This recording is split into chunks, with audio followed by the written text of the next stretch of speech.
Behind the golden gates of Ravenshollow Palace, where centuries of tradition reign supreme, a single confession threatens to shatter the most powerful monarchy in Europe. When King Edmund VII finally speaks the words that have haunted him for decades, the revelation doesn't just change his marriage, it transforms an entire kingdom. Some secrets are too dangerous to keep, and others are too devastating to reveal. This is the story of a king who discovered that the truth, no matter how painful, is the only path to redemption. The morning mist hung low over Ravenshollow Palace like a shroud of secrets waiting to be unveiled. King Edmund VII stood at the massive windows of his private study, watching the sun struggle to break through the gray clouds that seemed to mirror the weight pressing down on his shoulders. At 68, the king carried himself with the dignity expected of a monarch who had ruled the kingdom of Aldermere for over 2 decades. Yet today something was different. Today, the crown felt heavier than it ever had before. Behind him, Queen Consort Helena sat in the antique chair that had belonged to his grandmother, her fingers nervously tracing the intricate embroidery of her mourning dress. The silence between them stretched like a chasm that had been growing wider with each passing year. They had perfected the art of public appearances, but in private moments like these, the pretense became impossible to maintain. "You wanted to speak with me," Helena said, her voice barely above a whisper. After 15 years of marriage, she had learned to read the subtle signs that preceded their most difficult conversations. The way Edmund's shoulders tensed, how his breathing became deliberate and measured, the particular stillness that settled over him when he was gathering courage for something momentous. Edmund turned slowly from the window, and Helena was struck by how much older he looked in the harsh morning light. The lines around his eyes seemed deeper, etched by years of carrying burdens that went far beyond the responsibilities of ruling a nation. His silver hair, usually perfectly groomed, showed signs that he had been running his hands through it, a nervous habit he had developed during their marriage. "Helena," he began, then stopped, as if the weight of her name alone was too much to bear. He had rehearsed this moment countless times in his mind, but now that it was here, the words seemed to scatter like leaves in an autumn wind. "There are things about our marriage, about my past, that I should have told you long ago." The queen consort felt her heart skip, though whether from fear or anticipation, she couldn't say. In 15 years of marriage to Edmund, she had always sensed there were parts of his life that remained carefully locked away. It wasn't unusual for royals to maintain certain privacies, but there had always been something different about Edmund's silences, something that felt less like discretion and more like concealment.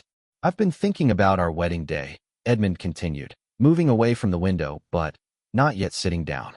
"Do you remember what I said in my private vows to you? The ones we exchanged after the ceremony, just the 2 of us in the chapel?"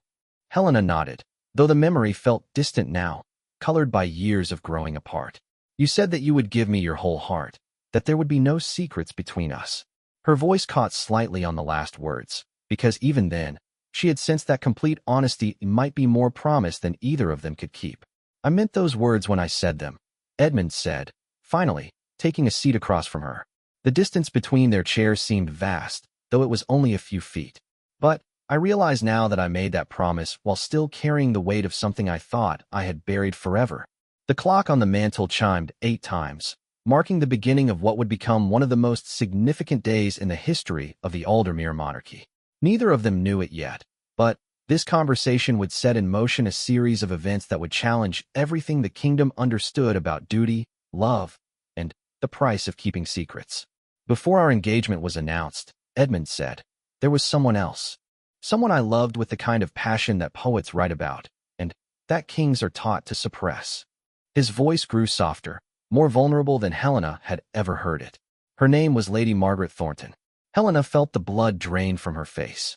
She knew that name, though not in the context Edmund was suggesting. Lady Margaret had been one of the most respected members of the royal court, a woman known for her intelligence and grace. She had married the Earl of Westmere just months before Edmund and Helena's engagement was announced. It had been considered one of the most successful matches of that social season. "I don't understand," Helena said, though part of her was beginning to, and the understanding was like ice forming in her chest. Lady Margaret was married to the Earl. She seemed perfectly happy. Edmund's laugh was hollow, devoid of any warmth. "She married the Earl because I asked her to. Because I was too much of a coward to fight for what we both wanted." The admission seemed to physically pain him, his shoulders sagging under the weight of decades-old regret. The pressure to marry for political alliance was enormous. Your family's connection to the northeastern territories was exactly what the kingdom needed, and my advisors made it clear that a marriage to you would strengthen our position significantly. The practical nature of their union was nothing Helena didn't already know. Royal marriages had always been strategic alliances, ways to consolidate power and secure favorable treaties. What she hadn't known was that Edmund had already given his heart to someone else before duty demanded he offer it to her. So you chose duty over love, Helena said, surprised by how steady her voice sounded when everything inside her felt like it was crumbling. And asked the woman you loved to do the same. Yes, Edmund said simply, but the word carried the weight of a lifetime of regret. Margaret agreed because she understood, as I did, that our personal desires had to be secondary to the needs of the kingdom. But, Helena, you need to understand, what I'm telling you isn't just about the past. It's about something that happened much more recently. Helena gripped the arms of her chair, steeling herself for whatever revelation was coming next. She had always known that her marriage existed in the space between duty and affection, but she had convinced herself over the years that genuine care had developed between them. They might not have had the passionate love of fairy tales, but they had built something real, something that worked for both of them and for the kingdom they served. 3 months ago, Margaret's husband died. Edmund continued, his voice growing quieter. The Earl of Westmere passed away from a sudden heart attack, and Margaret was left a widow. And, Helena, I have to tell you, seeing her at the funeral, speaking with her afterward, it brought back everything I thought I had moved past. All the feelings I convinced myself were buried forever came flooding back, as if no time had passed at all. The room seemed to tilt around Helena as the full implications of Edmund's words began to sink in. This wasn't just a confession about ancient history. This was about the present, about feelings that were very much alive and threatening to reshape everything she thought she knew about her life and her marriage. Are you saying you still love her? Helena asked, though she dreaded the answer. Edmund met her eyes directly, and in that moment she saw a man who had spent decades trying to be something he wasn't, finally, ready to acknowledge the truth. Yes, Helena, I never stopped loving her. And 3 months ago, when I held her hand as she grieved for her husband, I realized that I can't keep pretending anymore. Not to you, not to myself, and not to the kingdom that deserves better than a king who lives half a life. The silence that followed was deafening. Helena stared at her husband, this man she had shared a life with for 15 years, and tried to process what she was hearing. Part of her wanted to rage, to demand to know how he could have maintained such an elaborate deception for so long. But another part of her, a part she didn't want to acknowledge, felt something that surprised her, relief. Because the truth was, Helena had never felt the passionate love for Edmund that she saw in the marriages of some of her friends. She had convinced herself that the gentle affection they shared was enough, that it was perhaps even better than the intense emotions that could burn bright and then flame out. But, hearing Edmund's confession, she realized that she too had been living only half a life, accepting a pale imitation of what marriage could be. What are you planning to do? She asked finally, her voice steady despite the chaos in her mind. Edmund leaned forward in his chair, his expression intense, but not unkind. I want to be honest with you, with Margaret, and with our people. I want to stop living a lie. He paused, seeming to gather strength for what came next. Helena, I'm asking you to consider an annulment.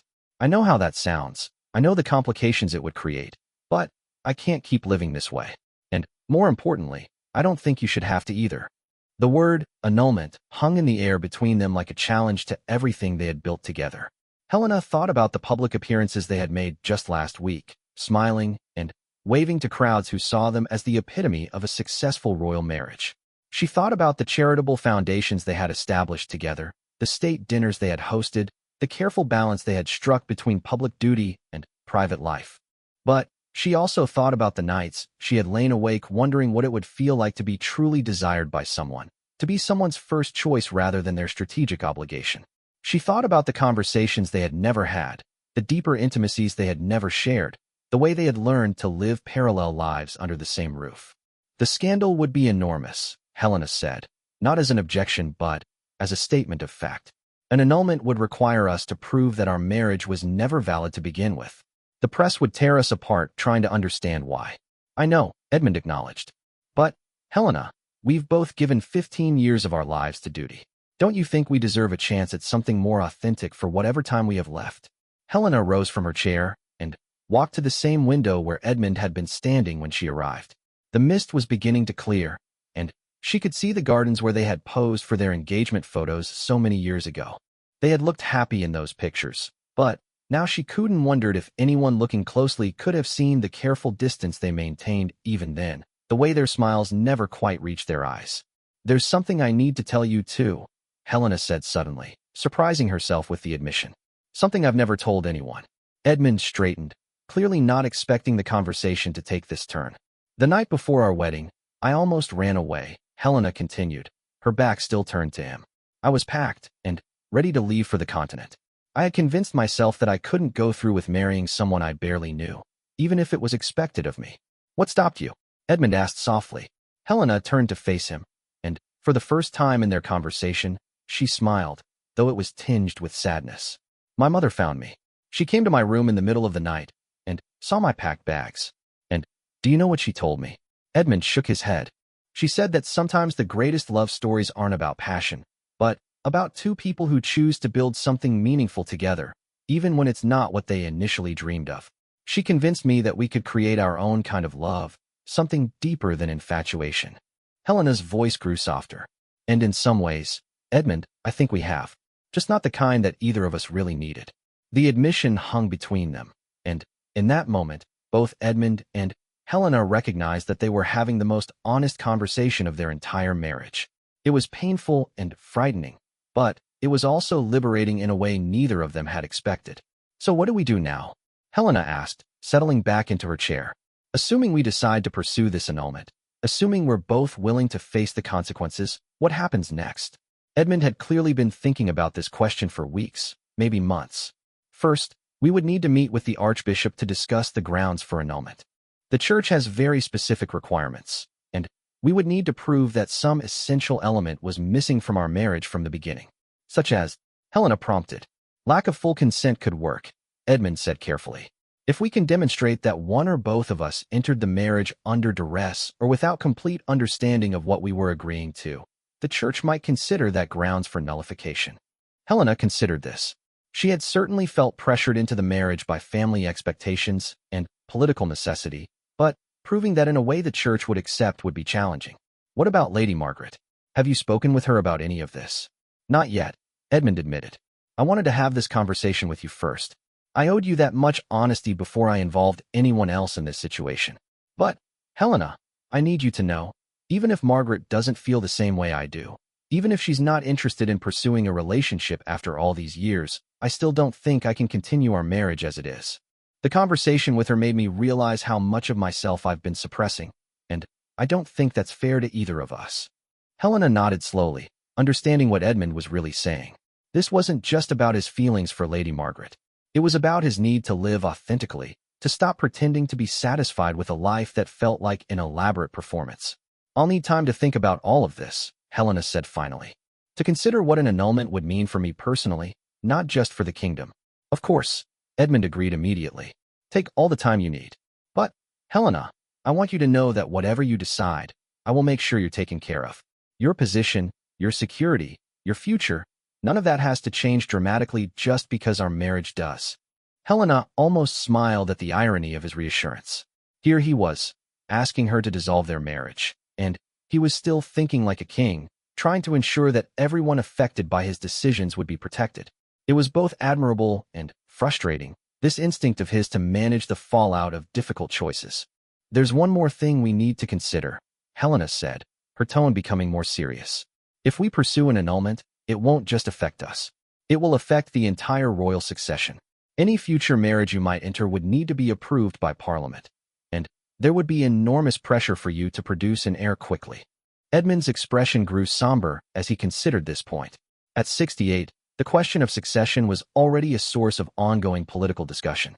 He had no children from his marriage to Helena, and his younger brother Prince Thomas, who was next in line, was already 55 and also childless. The thought of entering a new marriage with the explicit expectation of producing heirs at this stage of his life was daunting. "Perhaps," Helena continued, "we need to think about this differently.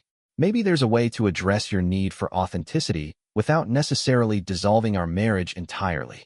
Edmund looked puzzled. "What do you mean?" "I mean," Helena said carefully, that royal marriages have historically taken many different forms. Some have been entirely ceremonial, with both partners understanding that they would maintain their primary emotional attachments elsewhere.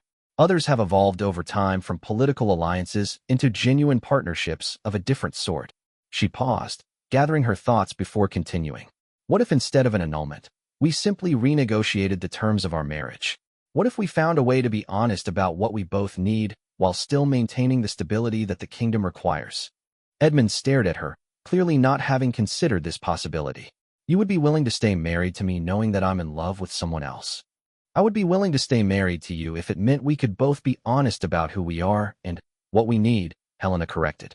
Edmund, I've never told you this, but I've often wondered what my life might have been like if I had been free to choose my own path. Not necessarily a different husband, but maybe no husband at all. Maybe a life dedicated to the charitable work I'm passionate about. Maybe the opportunity to travel and learn and grow in ways that being a queen consort has never allowed. The conversation had taken a turn that neither of them had anticipated. Instead of discussing the end of their marriage, they were exploring the possibility of radically redefining it. It was a concept that would have been scandalous a generation earlier, but the world was changing, and perhaps the monarchy could change with it. You're suggesting a marriage that's honest about being primarily a partnership rather than a romance, Edmund said, working through the implications. A union that serves the kingdom while allowing both of us to pursue personal fulfillment in our private lives. Something like that, Helena agreed, though it would require us to be very careful about how we present it to the public. The people of Aldermere deserve stability and dignity from their royal family, even if the private reality is more complex than they might imagine. Edmund rose from his chair and began pacing, a habit he had developed when working through complicated problems. It would be unprecedented in our family's history, he mused, but not entirely without precedent in other monarchies. There have been royal couples who maintained separate lives while presenting a united front for official purposes. The question is whether you think it would be enough, Helena said, watching him pace. Would knowing that you could pursue a relationship with Lady Margaret, while still fulfilling your duties as king with me as your official consort, satisfy your need for authenticity? Edmund stopped pacing and looked directly at Helena. The question is whether you could be happy with such an arrangement. You would be giving up the possibility of finding a love of your own, a relationship that could offer you the emotional fulfillment our marriage has never provided. Helena was quiet for a long moment, considering his words. Edmund, I'm 43 years old. I've been a queen consort for 15 years, and before that I was groomed from childhood to fulfill this role. The idea of starting over completely, of trying to build an entirely new life, is both thrilling and terrifying. She met his gaze. But the idea of continuing exactly as we have been, pretending that we're satisfied with something that feels increasingly hollow, is worse than terrifying. It feels like slowly dying. Her honesty surprised them both. Helena had always been composed, diplomatic, careful with her words even in private. This raw admission of dissatisfaction was unlike anything Edmund had heard from her before. Then, we're both acknowledging that something fundamental needs to change, Edmund said, settling back into his chair. The only question is whether we change it together or separately. Helena nodded, feeling a strange sense of relief at having the pretense finally stripped away. I think, she said carefully, that we should explore what it might look like to change it together first. If we can find a way to renegotiate our marriage that works for both of us, it might be less disruptive than an annulment, both personally and politically. Edmund leaned forward, suddenly, looking more engaged than Helena had seen him in years. What would you need from such an arrangement? What would make it feel authentic and fulfilling for you? The question caught Helena off guard. She realized that she had spent so many years focused on what was expected of her that she had rarely allowed herself to think about what she actually wanted. I would need, she said slowly, the freedom to pursue my own interests without constantly having to consider how they reflect on our marriage. I would need to be able to travel, to take on projects that matter to me, to spend time with people who see me as Helena rather than just as your wife. That seems reasonable, Edmund said. What else? I would need us to stop pretending to have a romantic relationship that we don't have, Helena continued, feeling bolder as she spoke. No more staged, intimate moments for photographers. No more carefully crafted statements about our deep love for each other. We could present ourselves as partners, as a team working for the good of the kingdom, without the fiction of fairy tale romance. Edmund nodded, understanding the weight of the performance she was describing. And if either of us were to develop a meaningful relationship with someone else, then we would handle it with discretion and dignity, Helena said after a moment's thought. The way mature adults should, rather than the way the press would prefer us to. They sat in contemplative silence for several minutes, both of them processing what they had just discussed. The morning had begun with Edmund's confession about Lady Margaret, but it had evolved into something much larger, a complete reimagining of what their marriage could be. Finally, Helena spoke. I think, she said, that we should take some time to sit with this idea. Maybe a few weeks to really consider whether this kind of arrangement could work for both of us. And then, if we decide to move forward, we would need to have a very careful conversation about how to implement it. Agreed, Edmund said immediately. And, Helena, I want you to know, having this conversation with you, being able to finally speak honestly about what we've both been feeling, it means more to me than you might realize.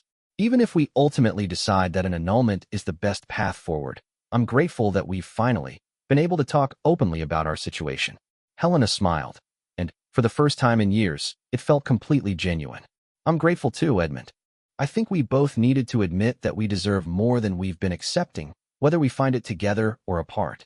As the morning sun finally broke through the clouds completely, flooding the study with warm light, both the king and queen consort felt something they hadn't experienced in their marriage before, the possibility of a future that felt authentically their own.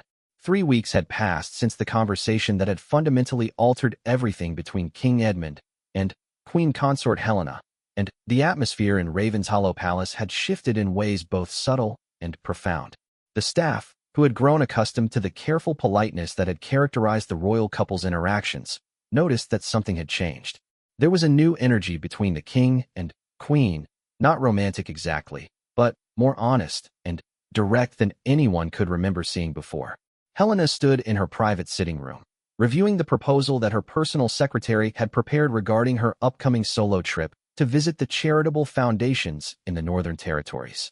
It was the kind of extended journey she had always wanted to take, but had previously been discouraged from pursuing because it would require her to be away from Edmund's side for nearly 3 weeks. Now, the freedom to make such plans felt both liberating and slightly overwhelming. A soft knock at her door interrupted her thoughts. "Come in," she called, expecting her secretary with additional materials for the trip planning. Instead, Edmund entered, carrying a leather portfolio that Helena immediately recognized as the one he used for his most confidential documents. His expression was serious, but not troubled, the look of a man who had made difficult decisions but felt confident they were the right ones. "I've been meeting with the Archbishop," Edmund said without preamble, settling into the chair across from Helena's desk, "about the various options available to us moving forward." Helena set down her papers and gave him her full attention. They had agreed to spend these weeks considering their options carefully before making any irreversible decisions. But she could see that Edmund had been doing more than just thinking. "And what did you learn?" Helena asked, noting how much more relaxed Edmund seemed compared to 3 weeks ago. The constant tension that had marked his demeanor for years appeared to have lessened significantly since their honest conversation. "The Archbishop was more open to discussion than I had expected," Edmund began, opening his portfolio and removing several documents.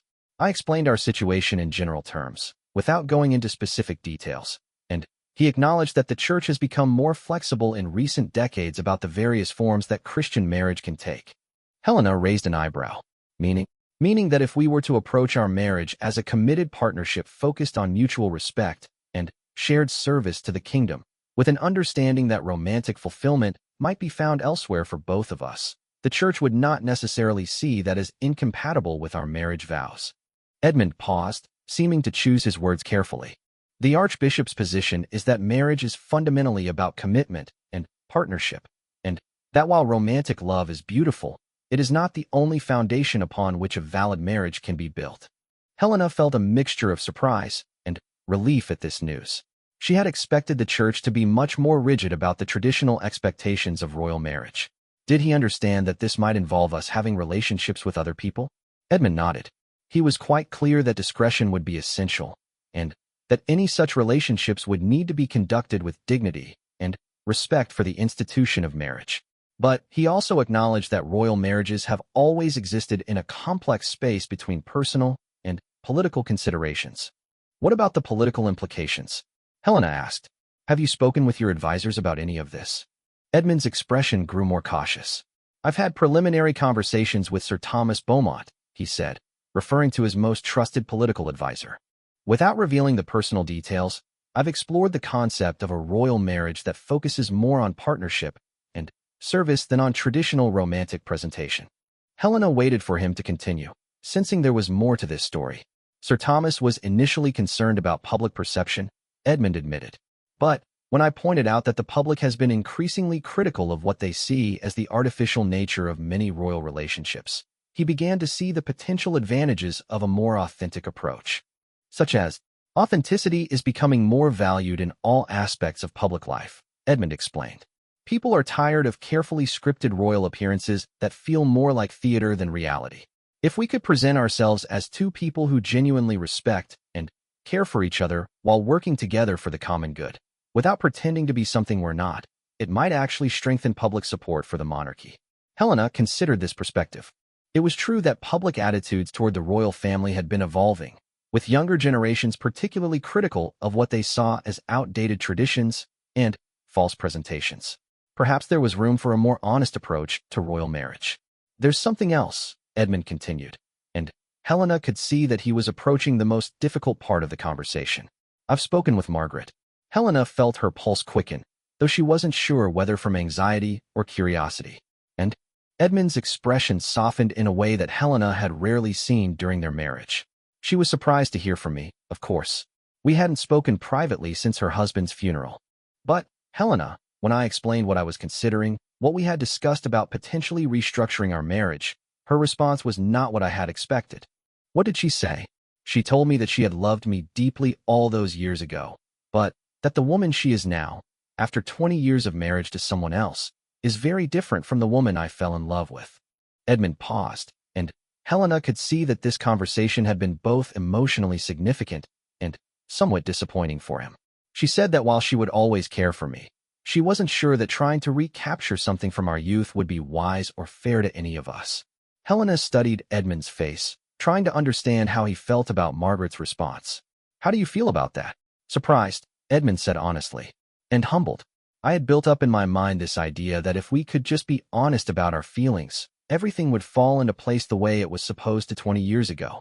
But Margaret reminded me that we're not the same people we were then, and that perhaps what I was really longing for wasn't her specifically, but the idea of a life lived more authentically. This was a more mature and reflective response than Helena had expected from Edmund, and it made her reconsider some of her assumptions about his emotional state. So what happens now? She asked. Now I think we need to be very honest about what we're really trying to achieve with any changes we make to our marriage, Edmund said, leaning forward in his chair. Is the goal to create space for other romantic relationships? Or is the goal to stop pretending our marriage is something it isn't, and find a way to be authentic about what it actually is? Helena had been thinking about this same question during the weeks since their conversation, and she was beginning to realize that her answer might be different from what she had initially imagined. For me, she said slowly, I think the goal is authenticity.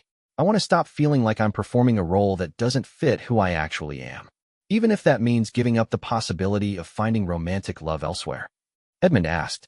Helena was quiet for a moment, considering this question seriously. Edmund, I've been thinking about this a lot over the past few weeks, and I've realized something important.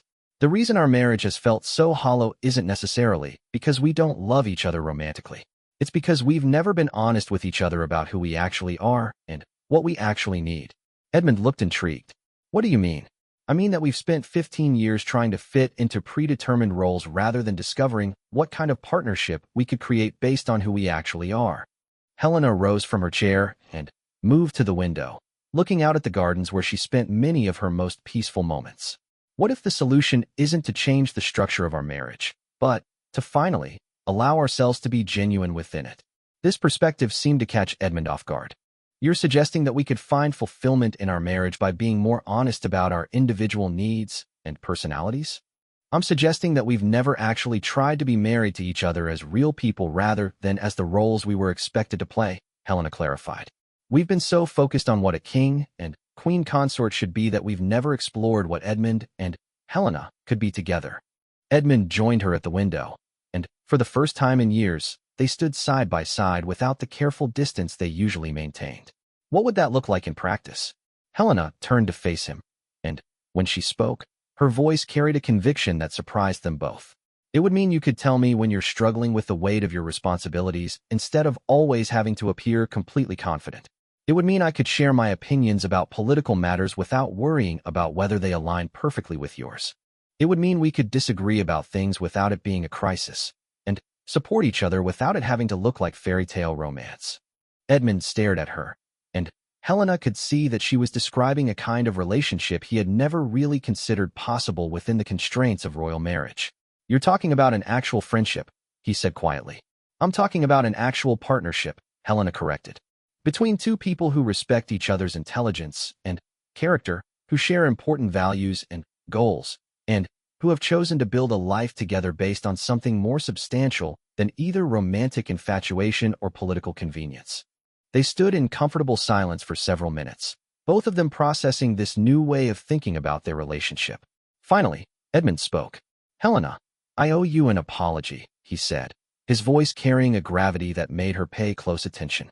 I've spent 15 years treating you like you were a beautiful piece of furniture that happened to be useful for state occasions. I've never really gotten to know you as a person, never asked about your dreams or fears or opinions that didn't directly relate to our public duties. Helena felt tears unexpectedly spring to her eyes.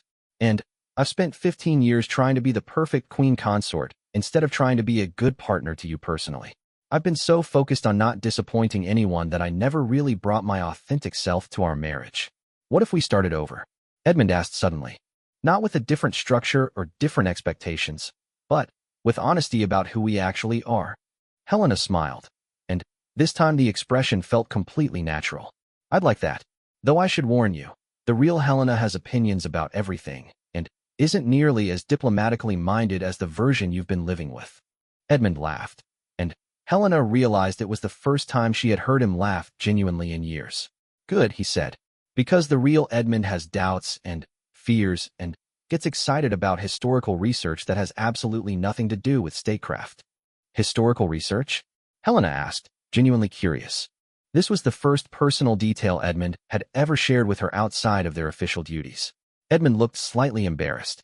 I've been secretly working on a book about the evolution of constitutional monarchy in small European nations. I spend my free time buried in archives and corresponding with historians. It's not exactly what people expect from a king. Helena stared at him in amazement. Edmund, that's fascinating. Why didn't you ever tell me about this? Because it seemed frivolous compared to our official responsibilities, Edmund admitted. And because I wasn't sure you would be interested. Not interested? I studied political science before our engagement. I would love to hear about your research. Helena felt a spark of excitement that she hadn't experienced in their relationship before. Do you think there might be insights from your work that could inform how we approach the modernization of our own monarchy? Edmund's eyes lit up with enthusiasm Helena had never seen before. Actually, yes. There are several smaller monarchies that have successfully adapted to changing social expectations while maintaining their essential function. I've been documenting their approaches. As they continued talking, Helena realized that they were having the first genuinely engaging conversation of their entire marriage. For 15 years, their interactions had been limited to discussing schedules, official duties, and carefully neutral topics that wouldn't reveal too much about their inner lives. Now, suddenly, they were talking like two intelligent people who were discovering they actually had quite a lot in common. Helena, Edmund said as their conversation began to wind down, I think you're right about what we need to change. It's not the structure of our marriage that's been the problem. It's the fact that we've never really tried to know each other. So where do we go from here? Helena asked. Edmund considered the question seriously. I think we start by making time to actually talk to each other. Real conversations about things that matter to us personally. I think we stop pretending to be people we're not, both in private and in public. And I think we see if we can build something genuine together. What about Lady Margaret? Helena asked. What about your feelings for her? Edmund was quiet for a moment before responding. My feelings for Margaret were real, but I think you were right when you suggested that what I was really longing for was authenticity rather than her specifically. And after our conversation this week, I realized that she's moved on in ways that I hadn't fully understood. She's built a life that makes sense for who she is now, just as you and I need to build a life that makes sense for who we are now. Helena nodded, feeling a sense of closure about that aspect of Edmund's confession. And what if we try this new approach and discover that we still don't work as a couple? What if authenticity reveals that we're too different to build something meaningful together? Then, we'll deal with that honestly too, Edmund said. But, Helena, I have a feeling that we might be surprised by what we discover about each other when we finally give ourselves permission to be real. As if to test this theory, Helena found herself sharing something she had never told anyone. Edmund, can I tell you something I've never admitted before? I've always been envious of your relationship with your advisors. The way you can have substantive policy discussions, the way you can debate different approaches to governance. I've always wanted to be included in those conversations, but I was never sure if it would be appropriate. Edmund looked genuinely shocked. Helena, you have a degree in political science and years of experience observing governance at the highest levels. Your insights would be invaluable in those discussions. I can't believe I never thought to include you. Well, Helena said with a smile that felt mischievous in a way she hadn't experienced since childhood. Maybe it's time you started. Maybe it is, Edmund agreed. And Helena could see that he was already thinking about how to integrate her more meaningfully into his work. As they prepared to leave Helena's sitting room, both of them felt something they hadn't experienced since the early days of their engagement. Genuine excitement about spending time together. It wasn't romantic excitement, but something potentially more valuable. The anticipation of getting to know someone who might become a true friend and partner. One more thing, Edmund said as they reached the door. I want to be completely honest about something else.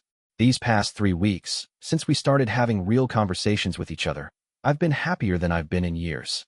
Not because of any dramatic revelations, but because I finally feel like I can be myself around you. Helena felt a warmth spread through her chest that was different from anything she had experienced in her marriage before. I feel the same way, Edmund. And I think that might be the foundation for something much better than what we've had before. As they walked down the corridor together, their conversation continuing naturally for the first time in their marriage, neither of them noticed the small group of palace staff who exchanged meaningful glances. Something had definitely changed between the king and queen consort, and while the staff couldn't put their finger on exactly what it was, everyone could sense that it was a change for the better. 6 months had transformed the dynamics within Ravenshollow Palace in ways that surprised everyone, most of all King Edmund and Queen Consort Helena themselves. The change hadn't been dramatic or sudden, but rather a gradual unveiling of two people who were finally allowing themselves to exist authentically within their marriage. The palace staff had begun to notice that the king and queen actually sought each other's company now, that their conversations extended beyond official business, and that there was a warmth between them that felt genuine rather than performed.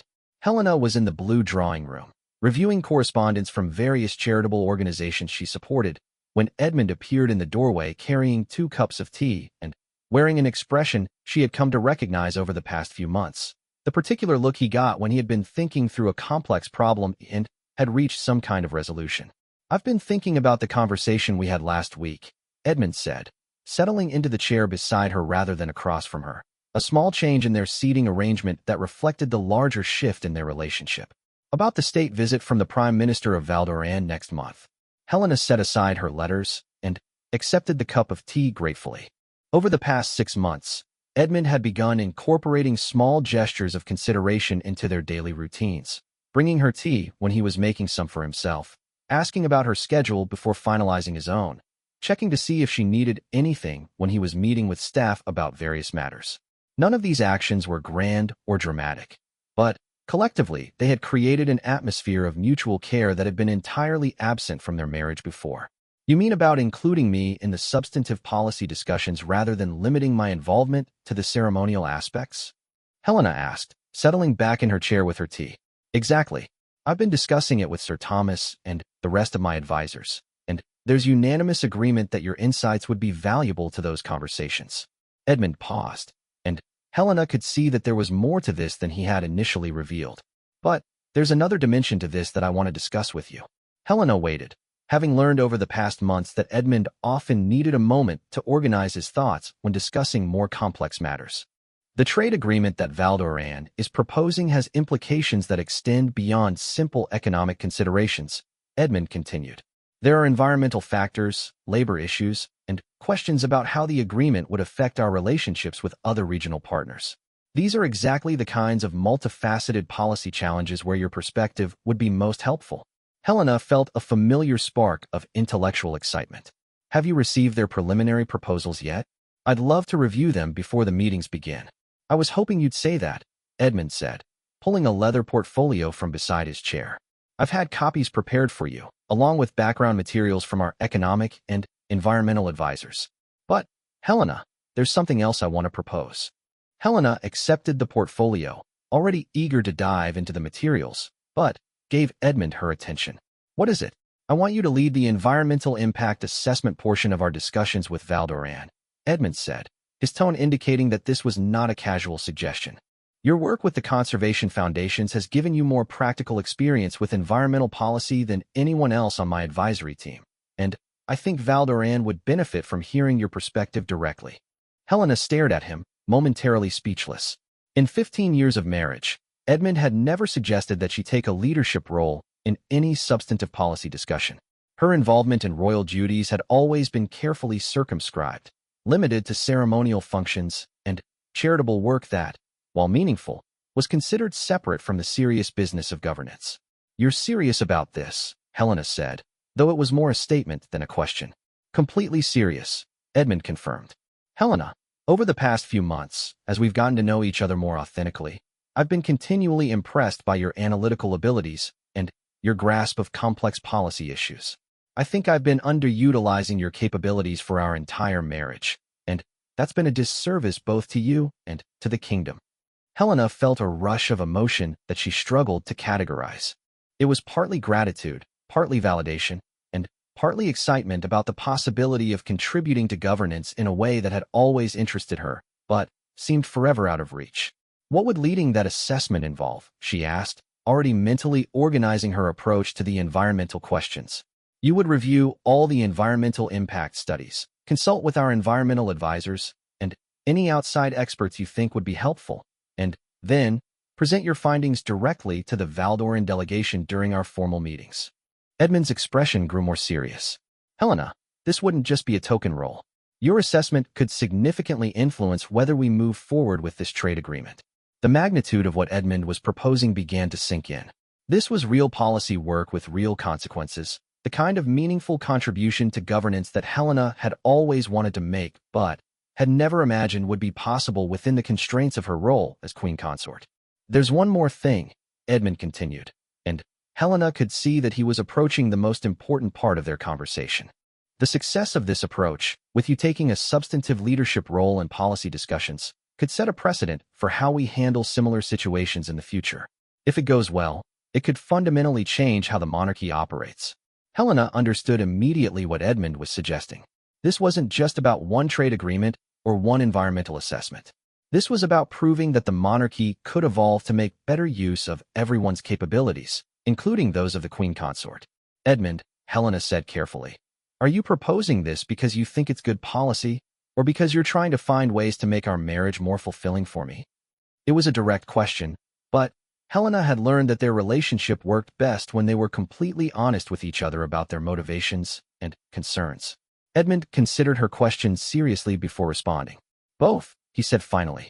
I genuinely believe that your involvement would improve our policy decisions. But I also think that giving you opportunities to contribute meaningfully to the work of governance would make both of us happier and more fulfilled in our roles. Helena appreciated his honesty, and she realized that the combination of motivations he described actually made her more comfortable with the proposal rather than less. A role created solely to make her feel better would have felt patronizing, but a role that served both personal and practical purposes felt authentic and sustainable. I want to do this, Helena said, surprising herself with how quickly she had reached that decision. I want to lead the environmental assessment, and I want to be involved in policy discussions more generally. But, Edmund, I need you to understand that if I take on this role, I'm going to approach it with complete seriousness. I'm going to give you my honest assessments even if they're not what you want to hear. Edmund smiled, and Helena could see that this was exactly the response he had hoped for. Helena, if I wanted someone to tell me only what I want to hear, I would never have suggested this. I'm asking you to take on this role because I trust your judgment, and because I think your perspective will make our decisions better. They spent the next 2 hours reviewing the materials related to the Valdoran trade agreement, and Helena found herself completely absorbed in the complexity of the issues involved. The proposed agreement had potential benefits for both economies, but there were legitimate concerns about environmental impact, labor standards, and the precedent it might set for future trade relationships. As they worked through the materials together, Helena realized that she was experiencing something she had never felt before in her marriage: intellectual partnership. She and Edmund were analyzing the same information, questioning each other's assumptions, and building on each other's insights in a way that felt both natural and energizing. Your point about the long-term sustainability requirements is particularly important, Edmund said as they reviewed the environmental projections. The Valdoran delegation may not have considered how those standards would affect their manufacturing sector over the next decade. Helena nodded, making notes for follow-up research. I want to consult with Dr. Sarah Chun at the Environmental Policy Institute before our meetings begin. Her work on sustainable manufacturing practices in developing economies could provide valuable context for evaluating Valdoran's commitments. Excellent idea, Edmund agreed. What other experts do you think we should involve? As their planning session continued, Helena found herself thinking about how different this felt from any collaborative work she had ever done with Edmund before. They were functioning as genuine intellectual partners, each bringing different strengths and perspectives to a shared challenge. It was the kind of working relationship she had observed between Edmund and his advisors and had always envied, but had never imagined could be possible between them as husband and wife. Edmund, Helena said as they began to wrap up their review of the materials, can I ask you something personal? Of course. How do you feel about the changes in our marriage over the past few months? About the way we relate to each other now compared to how we related before? Edmund set down the document he had been reviewing and gave Helena his full attention. I feel, he said slowly, like I'm finally married to a real person instead of being married to a role that someone was playing very skillfully. Helena felt a warmth spread through her chest at his words. I feel the same way, and it's made me realize how much energy I was spending on trying to be who I thought I was supposed to be instead of figuring out how to be myself within this marriage. Do you think, Edmund asked, that if we had started out this way, if we had been honest with each other from the beginning about who we actually were, our marriage might have developed differently? Helena considered this question. Maybe. But, Edmund, I'm not sure we were mature enough 15 years ago to handle the kind of honesty our relationship has now. I think we both needed to grow into the people who could have these conversations. Edmund nodded thoughtfully. You may be right. And perhaps the foundation we built during those 15 years, even though it was based on performance rather than authenticity, gave us the trust and stability we needed to take the risk of being more genuine with each other. This perspective surprised Helena, but, as she thought about it, she realized Edmund might be right. The careful, diplomatic politeness that had characterized their early marriage had created an atmosphere of safety and mutual respect that made their current honesty possible. They had proven to each other over years of marriage that they could be trusted with difficult situations and complex emotions, even if they hadn't initially trusted each other with their authentic selves. There's something else I want to tell you, Helena said, feeling emboldened by the openness of their conversation. These past few months, working together more collaboratively, seeing you get excited about your historical research, having conversations where we actually disagree about things and work through them together, it's made me understand something about love that I never understood before. Edmund waited for her to continue, his expression attentive but not anxious. I used to think that love was primarily about passion and romance, and that our marriage was somehow deficient because we didn't have those things, Helena continued. But I'm beginning to think that maybe the deepest kind of love is about truly knowing someone, and being truly known by them, and choosing to build a life together based on that knowledge. Edmund was quiet for a long moment, and Helena could see that her words had affected him profoundly. When he finally spoke, his voice was softer than usual. Helena, what you've just described, that kind of love based on genuine knowledge and conscious choice, it feels more valuable to me than the passionate romance I thought I wanted with Margaret. It feels more sustainable, more real. Helena felt tears spring to her eyes, though they were tears of relief rather than sadness. Does that mean you think we're building something good together? Something that neither of us needs to apologize for or feel disappointed about? I think we're building something better than good, Edmund said, reaching over to take her hand in a gesture that felt completely natural rather than performed. I think we're building something that's actually ours, something that reflects who we really are rather than who we thought we were supposed to be. Helena squeezed his hand, marveling at how this simple physical connection could feel so different from all the carefully staged touching they had done over the years for public appearances. This touch was about actual affection and connection rather than about creating an image for others to admire. "There's one more thing I need to tell you," Edmund said, and Helena could see that whatever he was preparing to share was significant. "Last week, when I met with the Archbishop to update him on how we've been approaching our marriage differently, he said something that has stayed with me." Helena waited, curious about what perspective the Archbishop might have offered. He said that in his experience, the marriages that last the longest and bring the most satisfaction to both partners are built on what he called chosen love, love that develops from really knowing someone and deciding to commit to their happiness and growth, rather than love that's based primarily on initial attraction or emotional intensity. Helena felt a deep sense of recognition at this description. "That's exactly what this feels like," she said softly. "Like we're choosing each other consciously, based on who we actually are, rather than just being stuck with each other because of the commitments we made before we really understood what we were agreeing to." The Archbishop also said, Edmund continued, that he's rarely seen a couple discover this kind of chosen love after 15 years of marriage. He seemed to think it was something worth celebrating. Helena smiled, feeling a happiness that was entirely different from any emotion she had experienced in her marriage before. "Edmund, I want to ask you something, and I want you to give me a completely honest answer. Anything. If you could go back in time and change how our marriage began, if you could have married Margaret instead or chosen an entirely different path, would you?" Edmund considered her question seriously, understanding that she was asking him to evaluate not just their current happiness, but the entire trajectory of their life together. "No," he said finally, and Helena could hear the certainty in his voice. "Helena, what we have now feels more valuable to me than any fantasy I might have had about a different kind of relationship. We've built something together that's based on reality rather than illusion, and that feels infinitely more precious than something based on passion alone." Helena felt a completeness she had never expected to find in her marriage. Not the completion that comes from finding someone to fill empty spaces in yourself, but the completion that comes from becoming fully yourself in relationship with another person who is also fully themselves. "Then, I think," Helena said, "that we should stop thinking of our marriage as something that needed to be fixed and start thinking of it as something that needed to grow into what it was always meant to be." As the afternoon sun streamed through the windows of the blue drawing room, King Edmund and Queen Consort Helena sat together planning their approach to the Val d'Oran trade negotiations, their hands still linked, their conversation flowing with the easy rhythm of two people who had finally discovered how to be genuinely themselves with each other. Neither of them knew it yet, but their approach to the upcoming negotiations would prove so successful that it would indeed set a new precedent for how the monarchy operated, with Helena taking increasingly significant roles in policy development. More importantly, their relationship would continue to deepen and evolve, becoming something entirely their own, a partnership that was both more practical and more profound than either of them had ever imagined possible.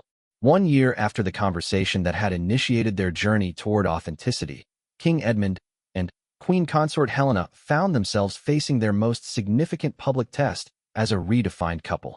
The annual state banquet, an event that attracted international attention and required them to present themselves as the epitome of royal partnership, was just 3 days away. For the first time in their marriage, neither of them felt anxious about the performance aspect of the event. Helena stood before the full-length mirror in her dressing room, not examining her appearance for the upcoming banquet, but rather reviewing the speech she would be delivering about the environmental initiatives that had grown out of her work on the Val d'Oran trade agreement. Over the past year, her policy work had expanded far beyond anyone's initial expectations, and she had become recognized as a leading voice on sustainable development within royal circles across Europe. Edmund appeared in the doorway, carrying the morning newspapers and wearing the expression of barely contained excitement that Helena had learned meant he had either discovered something fascinating in his research or received news that would significantly impact their work together. "The preliminary coverage of the banquet is interesting," Edmund said, settling into the chair beside her dressing table. "The press seems to have finally figured out that something fundamental has changed about how we work together." Helena turned from the mirror to give him her full attention. Over the past year, they had stopped paying close attention to press coverage of their marriage, largely because the reality of their relationship had become so much more satisfying than any external interpretation of it. But major events like the state banquet inevitably drew increased scrutiny. What are they saying? Helena asked, though her tone suggested curiosity rather than concern. Edmund opened the first newspaper and began reading. The Times calls our partnership refreshingly substantive and notes that you'll be presenting policy initiatives at the banquet rather than simply serving as a ceremonial hostess. He looked up from the paper with a smile. The Financial Journal has an entire article about how your environmental work has influenced international trade negotiations.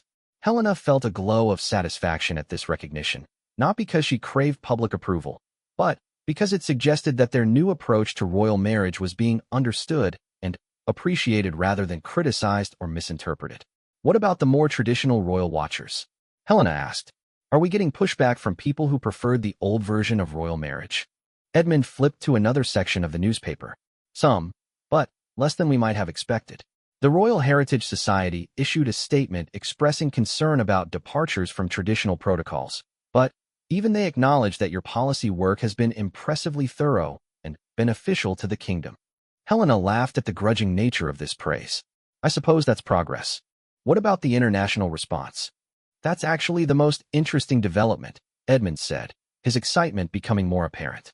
I received a call yesterday from King Frederick of Nordland. He wanted to discuss how he might involve Queen Astrid more meaningfully in policy development, using our approach as a model. This news surprised Helena significantly.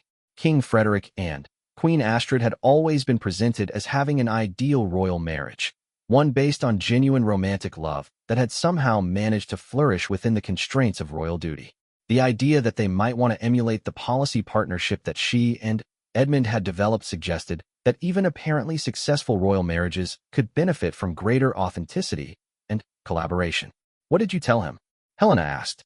I told him that the key was starting with complete honesty about who they actually are as individuals, rather than trying to fit into predetermined roles. Edmund paused, and Helena could see that he was thinking through the broader implications of this conversation. Helena, I think what we've discovered about marriage might be relevant beyond just royal circles. Helena considered this perspective. Over the past year, as she and Edmund had continued to develop their authentic partnership, she had often thought about how many couples might be struggling with similar issues. The challenge of building genuine intimacy while also meeting external expectations, the difficulty of maintaining individual identity within a committed relationship, the question of how to grow and change together rather than growing apart. You think we should write about our experience? Helena asked, intrigued by the possibility. Not about the specific details of our personal situation, Edmund clarified quickly, but about the principles we've discovered, the importance of intellectual partnership, the value of supporting each other's individual growth, the way that choosing to love someone consciously can be more sustaining than relying on initial passion. Helena felt a spark of excitement at this idea.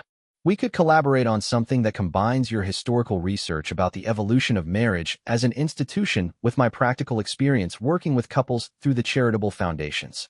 Exactly, Edmund said, clearly pleased that Helena was engaging with this concept. We could explore how partnerships that prioritize mutual growth and authentic connection tend to be more resilient than those based primarily on romantic intensity or social convenience. As they discussed this potential project, Helena realized that they were experiencing something she had never expected to find in her marriage, a shared sense of mission that went beyond their individual responsibilities. They weren't just supporting each other's separate interests. They were discovering ways to create something together that neither of them could have created alone. A soft knock interrupted their conversation, and Edmund's private secretary appeared in the doorway. Your Majesty, Your Royal Highness, I apologize for the interruption, but there's been a development regarding the Val-d'Oran agreement that requires immediate attention. Helena and Edmund exchanged a look of concern. The trade agreement that had marked Helena's entry into substantive policy work had been successfully implemented for nearly 8 months, but international trade relationships were always subject to unexpected complications. What kind of development? Edmund asked, already mentally shifting into the focused problem-solving mode that Helena had come to admire over the past year. The Minister of Environmental Affairs from Val-d'Oran has requested an emergency consultation with Queen Consort Helena specifically, the secretary explained. Apparently, there's a new environmental challenge that has emerged in their manufacturing sector, and They want her assessment of how to address it while maintaining compliance with the trade agreement. Helena felt a mixture of pride and responsibility at this news. A year ago, the idea that a foreign government would specifically request her expertise would have been unthinkable. Now, it felt like a natural consequence of the work she had been doing. When do they need the consultation? Helena asked, already mentally reviewing her schedule for the next few days. They've requested a video conference for this afternoon, if possible, the secretary replied. The issue is time-sensitive because it affects production schedules that are already in motion. Edmund looked at Helena with an expression that she had seen frequently over the past year, a mixture of admiration for her capabilities and excitement about the important work she was doing. Can you adjust your banquet preparations to accommodate the consultation? Helena was already nodding. Absolutely. The banquet speech is ready, and this kind of practical application of environmental policy is exactly why we developed these trade agreements in the first place. As the secretary left to confirm the consultation appointment, Edmund turned to Helena with a more serious expression. Helena, I want you to know how proud I am of what you've accomplished this year. Not just the specific policy achievements, but the way you've approached this work with such intelligence and dedication. Helena felt touched by his recognition, but also aware that her accomplishments had been made possible by the support and collaboration he had provided. Edmund, none of this would have been possible if you hadn't been willing to challenge traditional expectations about what a queen consort could contribute. You took a risk in giving me these opportunities. It wasn't a risk, Edmund said with conviction. It was common sense. I just regret that it took us 15 years to recognize what we were capable of together. As Helena prepared for her consultation with the Valdoran officials, she reflected on how fundamentally her sense of purpose had changed over the past year. She was no longer simply fulfilling a role that had been defined by tradition and expectation. She was actively creating a role that utilized her actual abilities and interests while serving the genuine needs of the kingdom and its international partnerships. The consultation itself went better than Helena had hoped. The environmental challenge the Valdoran officials were facing was complex but manageable, and Helena was able to provide both immediate recommendations for addressing the current situation and longer-term strategies for preventing similar issues. By the end of the 2-hour video conference, they had developed a comprehensive plan that would actually strengthen the environmental protections built into the trade agreement. As she concluded the call, Helena found Edmund waiting in her office, clearly eager to hear how the consultation had gone. They're implementing your recommendations immediately, Helena reported, settling into the chair beside Edmund's rather than behind her desk. This small choice, to sit beside him as a partner rather than across from him in a more formal arrangement, had become symbolic of how they approached all their work together now. What was the specific issue? Edmund asked, genuinely interested in the technical details. As Helena explained the environmental challenge and the solutions they had developed, she noticed that Edmund was taking notes, not because he needed to stay informed for political reasons, but because he was genuinely fascinated by the problem-solving process. This kind of intellectual engagement with each other's work had become one of the most satisfying aspects of their marriage. Helena, Edmund said as she finished her explanation, I want to propose something, and I want you to consider it seriously before responding. Helena waited, curious about what Edmund was thinking. I think you should consider establishing a formal role as environmental policy advisor to the crown, Edmund said. Not as an addition to your duties as queen consort, but as a recognition that this work has become a central part of how you serve the kingdom. Helena stared at him, momentarily speechless. What Edmund was proposing was unprecedented. The creation of an official government position specifically designed around her expertise and interests. Edmund, that would require approval from Parliament, Helena said, working through the political implications. It would be a significant departure from traditional royal roles. Yes, it would, Edmund agreed. But, Helena, your work over the past year has demonstrated that environmental policy is too important and too complex to be treated as a side project. If we're serious about sustainable development and responsible international trade, we need someone in an official position who can focus on these issues full-time. Helena felt a rush of excitement at the possibility Edmund was describing, but also a sense of responsibility for the precedent such a position would set. What about the traditional expectations for the role of queen consort? Would I be able to maintain the ceremonial and charitable aspects of that role while also serving as an official policy advisor? I think the two roles would complement each other, Edmund said. Your charitable work has always focused on environmental and social issues, and Having official policy authority would make that work more effective. As for the ceremonial aspects, we've already demonstrated that authenticity enhances rather than detracts from our public appearances. Helena realized that Edmund was right about this last point.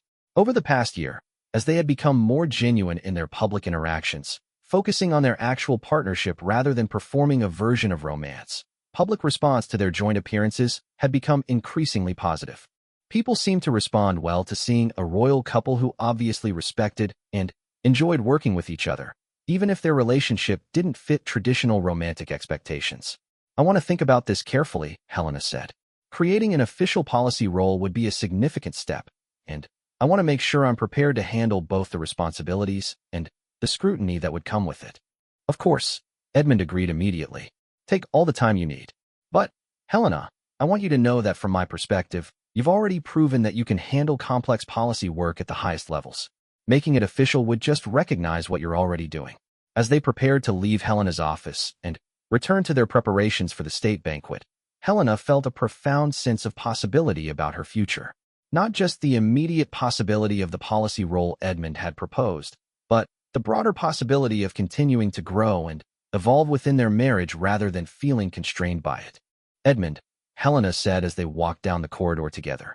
Can I tell you something that might sound strange? Always.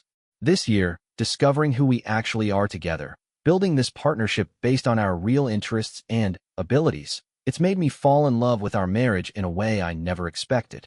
Helena paused, choosing her words carefully. Not romantic love exactly, but something deeper. Love for the life we've built together, love for the work we're able to do because we support each other, love for the way we've learned to be completely honest with each other. Edmund stopped walking and turned to face her directly. Helena, that doesn't sound strange at all. It sounds like the most natural thing in the world. He smiled with an expression of complete contentment. I love our marriage too. I love what we've created together and what we're still creating. I love knowing that we're going to keep growing and changing together rather than just maintaining something that was established years ago.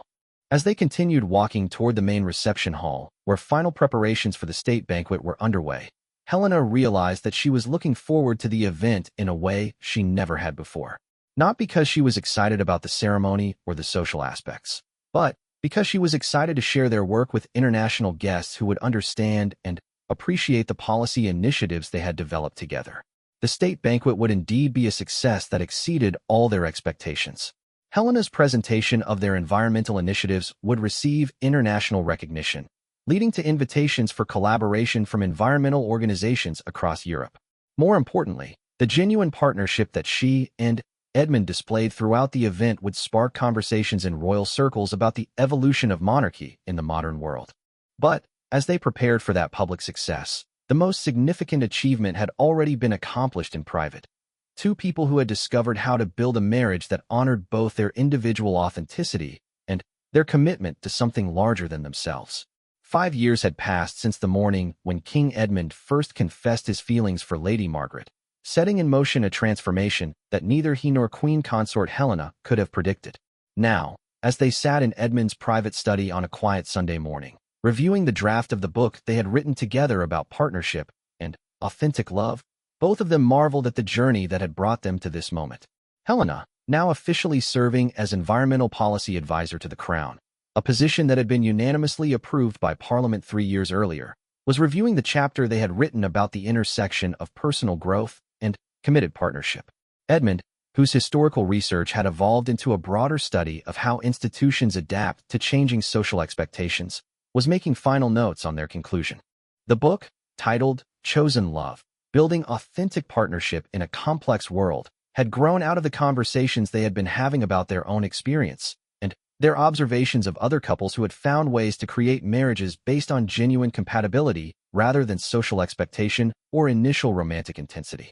What had started as an intellectual exercise had become something much more significant, a comprehensive exploration of how love could be both a feeling and a practice, both a discovery and a choice.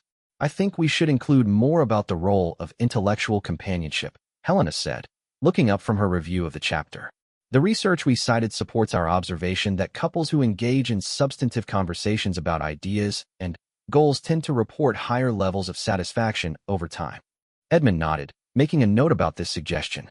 Over the 5 years since they had begun building their authentic partnership, their collaborative process had become effortless. They could work together for hours, building on each other's ideas and challenging each other's assumptions, without any of the tension or careful diplomacy that had characterized their early interactions. What about the section on maintaining individual identity within partnership? Edmund asked. Do you think we've adequately addressed how people can support each other's growth without losing themselves in the relationship? Helena considered this question seriously. It was an issue they had grappled with both personally and, in their research, recognizing that one of the most common challenges in long-term partnerships was the tendency for individuals to gradually subsume their own interests and goals to those of their partner. I think our personal example illustrates that principle well, Helena said. You've continued developing your historical research even as you've supported my policy work, and I've continued growing in my environmental expertise even as I've become more involved in your governance responsibilities. We've managed to become more integrated as partners while also becoming more fully ourselves as individuals. This balance between togetherness and individual authenticity had indeed become one of the defining characteristics of their marriage. Rather than growing more similar over time, Edmund and Helena had grown more distinctly themselves while simultaneously becoming more skilled at complementing each other's strengths and supporting each other's goals. Helena, Edmund said, setting down his pen and giving her his full attention, I want to ask you about something that's been on my mind as we've been working on this final chapter. Helena closed the document she had been reviewing and turned to face Edmund directly, recognizing from his tone that this was going to be a significant conversation. 5 years ago, when I first told you about my feelings for Margaret, I thought the solution to our problems was to find a way to recapture some kind of passionate romance that I felt was missing from our marriage, Edmund began. What we discovered instead was something I didn't even know was possible, a kind of love that's based on really knowing each other and consciously choosing to build a life together. Helena nodded, understanding that Edmund was working toward a larger point. Looking back now, I realized that what I thought I wanted with Margaret wasn't actually about Margaret specifically, or even about romance specifically, Edmund continued. It was about authenticity. I wanted to feel like I could be my complete self with someone, and I wanted to feel like I was truly known and accepted for who I actually am. And what we discovered, Helena said, following his line of thought, is that you can develop that kind of authenticity with someone you're already committed to, if you're both willing to take the risk of being completely honest about who you are. Exactly, Edmund agreed. And, Helena, what we've built together over the past 5 years feels more valuable to me than any fantasy I ever had about romantic passion. It feels more real, more sustainable, and more fulfilling than anything I thought was possible in a marriage.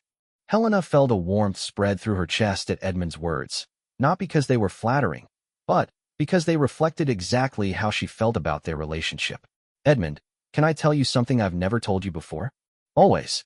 For the first 10 years of our marriage, I used to fantasize about what my life might have been like if I had never married at all, if I had been free to pursue my own interests and build my own career without having to consider how everything reflected on royal duties. Helena paused, gathering her thoughts. I don't have those fantasies anymore, not because I've given up on my individual ambitions, but because I've discovered that I can pursue them more effectively with you as my partner than I ever could have alone. Edmund's expression showed that Helena's admission had moved him deeply. What changed? He asked softly. You started seeing me as a complete person rather than as a role I was playing, Helena replied. And you started supporting my actual goals rather than just accepting my performance of being satisfied with traditional expectations. Once that happened, our marriage became a resource for achieving what I care about rather than an obstacle to it. This exchange capture,